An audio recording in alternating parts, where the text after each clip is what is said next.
İsənmisiniz? İsənmisiniz, sağ mısınız? Tezdən Rusiyada can hesabını alıb başlanan Tataristan stat vəkilləri biletində 40 soru bula deyə etdilər. Kişi özünün millətin, tuğan tilin nişik yazsa, şulay sonu yaşaqbız deyilər. Şulay da bu бүлекләрдә sorular şaqtı bu talşıq, mənə tatar bulub yazılı üçün sorularga nişik dürüst cavab verigə, kengəşlərinizni birsəgiz idi. Can hesabını alу bir qatlaulu prosedura. Onda 40 tane sırav bulsa da bu sıravga bir her birisine uylab cevap vermeye gerek.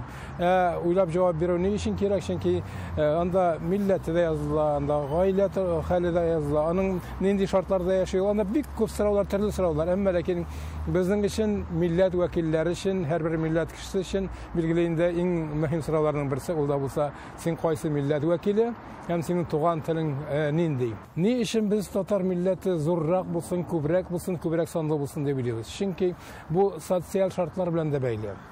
Eğer de senin milletinin sonu zorrak iken, demek bu millet için indi şartlar tutulurlar tiyiş. Bu millet vekilleri talep ederler. Mine biz bitini şu kadar milyon, bizge şu kadar medeniyet sarayları gerek, bizge şunday milli uyuşmalar gerek, hem başkalar gerek. Şunday derslikler gerek, mekteplerge de beyteler. Bunları biz bugünkü kadar bitti Rusya'da son yağından ikinci orunda turabız. Bu büyük mühim. Biz onu söylegende de bir kişine kullanıyoruz. Birinci orunda Ruslar, ikinci orunda biz deyip. Çünkü yine songu konstitusiyaga songu özgürlükler ketken vakitte bir yana düzeltme barlığa keldi. O da olsa qaysı millet bu devletini uyuşturgan. Onda Rus halkı uyuşturgan dediler. Hem biz ayttık yok Tatarның da bunda ülüşü var deyip. Hem biz eğer de indi biz 6 milyon, 7 milyon, 8 milyon iken biz ayak tıra bete alabız. Şimdi de bizim tarihimiz var, bizim sanımız var. Biz bu ilge çitten kelgen halk tügül deyip. Millet ülüşüne jitkəş, qoy bir kişi Tatar tügül, Mişer deyip yazılırga mümkün. Bu işrakta onu Tatar deyip sanamauları da var. Nämunda nərsəni istə tuturga gerek? Bik uylap iştirak gerek bu işinde. Sibir Tatarlar da ayta, başkalar da ayta. Biz Sibir'de yaşayız, biz Sibir Tatar, amma lakin biz Tatar. Biz Tatar bulup yazılaşaqbız deyip etələr. Şundan da Tatar bulup yazılı ol bik zor mərtəbə.